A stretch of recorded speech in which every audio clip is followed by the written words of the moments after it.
பாரம்பரிய முறையில் பாட்டியின் கை மணத்துடன் 1 வருடம் வரை உபயோகிக்கும் செய்முறையுடன் தயாராகும் எலுமிச்சை ஊறுகாய்.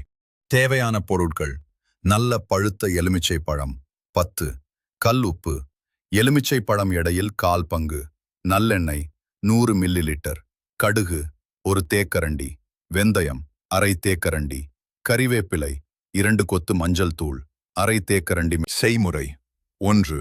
எலுமிச்சை தயார் செய்தல்.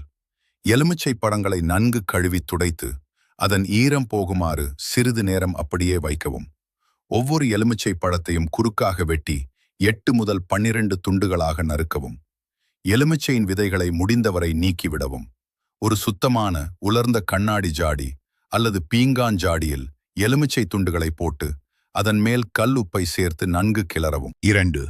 ஊற வைத்தல்.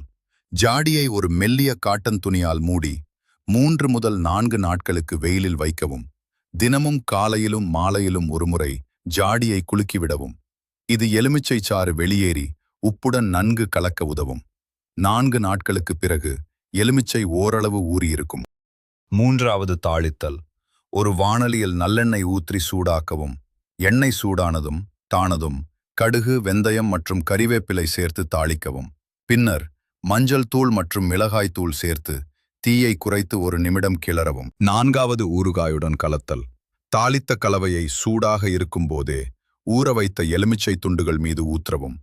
எல்லாவற்றையும் நன்கு கலந்து மீண்டும் ஜாடியை துணியால் மூடி 2 முதல் 3 நாட்களுக்கு வெயிலில் வைக்கவும். ஊறுகாய் நீண்ட நாட்கள் கெட்டுப்போகாமல் இருக்க அதை ஈரமில்லாத சுத்தமான கரண்டியால் மட்டுமே எடுக்கவும். ஊறுகாய் ஜாடியை எப்போதும் மூடி வைக்கவும். வெயிலில் வைக்கும்போது தூசுபடாமல் இருக்க மேலே ஒரு மெல்லிய துணியால் மூடுவது நல்லது. இந்த எலுமிச்சை ஊறுகாய் சாதம், தோசை, இட்லி ஆகியவற்றுடன் சேர்த்து சாப்பிட மிகவும் சுவையாக இருக்கும். நீங்களும் இந்த முறையை இந்த கதை உங்களுக்கு பிடிச்சிருந்தா இன்னும் நல்ல கதைகள் கேட்க லைக் பண்ணுங்க, ஷேர் பண்ணுங்க, சப்ஸ்கிரைப் பண்ண மறக்காதீங்க.